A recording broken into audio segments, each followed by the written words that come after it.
all the way up to Sudbury and look at this guy who's created these utility airport vehicles. This is really cool. Wait till you see the detail in this. Then it's to Winnipeg for the hangar. Check this out.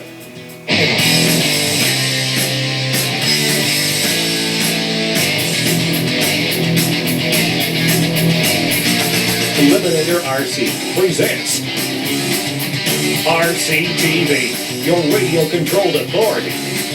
Brought to you in part by RC Pitstop, bringing the best of RC to BC since 1989. And John's Hobbies, Toronto's local hobby store. Featuring Ryan Goviel and Nick Rack.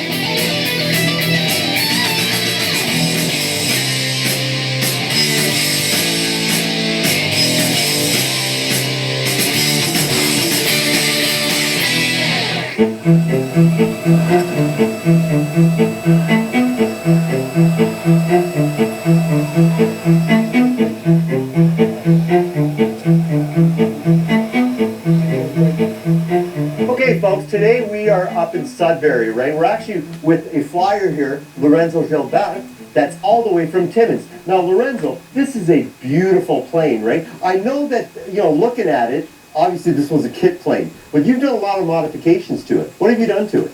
Well, I modified the cockpit with a full-scale pilot, and I modified the engine is a 125 Saito with 6 stack working on both sides of the engine. They work for real.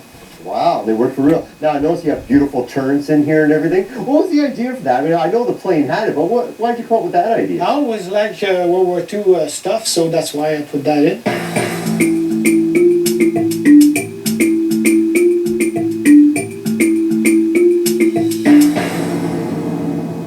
Another thing here, we have the beautiful Jeep that actually tows it out on the airfield. Now, does this actually work? Yes, it does. Everything work on it. You got the lights and the flasher. You can even put the canopy on it. Everything's working like. So the canopy actually lifts up, right? Exactly. Is this something you bought? Looks like something you got from Radio Shack, or is it? No.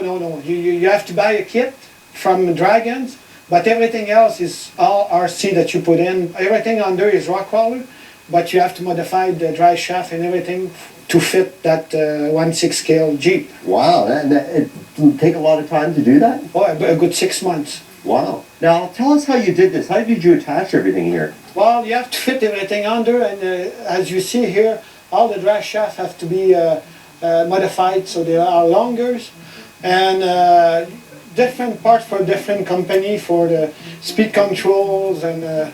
And I noticed you had to cut through the leaf springs just to fit exactly. the rear end on it and everything. All the suspension is working just like a... Yeah, you can see that, how I can move the suspension here and everything. That's really neat. That's really neat. And what was the hours involved with just putting this body on there and making it look like this? Oh, a good, I'll say a good 2 months for sure to work on it and to make sure you got the right all the detail in the right place. So. And obviously you picked the crawler because of the slow speed too, to make exactly. it look more realistic. I wanted 4x4 too because the Jeep they were 4x4. So. Wow, that's beautiful.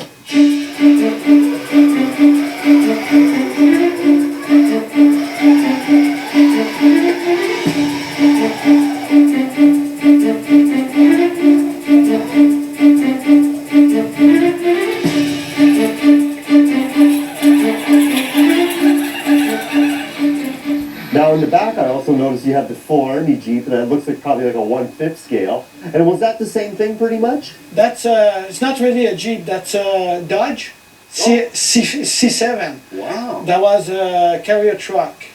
A little bit bigger than the Jeep. That's a 1/4 ton, this one was a 3/4 ton. Now was that the same thing? Was that a crawler? Because it looks really long. Exactly. How did you get a crawler that long? Well, you have to cut it in half and put the drive shaft and everything longer.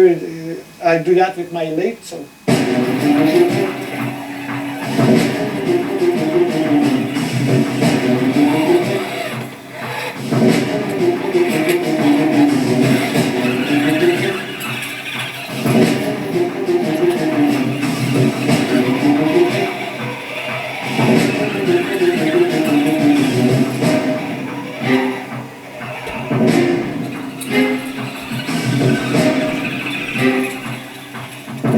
Okay, Lorenzo, you know what? I really had a good time doing this. I actually got to drive some of them too, which is kind of cool. I mean, I look forward to seeing some of the stuff in Chatham. It was great meeting you. Folks, get out there, join a club, have some fun. This is great. I love all this detail and stuff. That's what I want to see more of on RCTV, folks. You guys take care. We'll see you soon.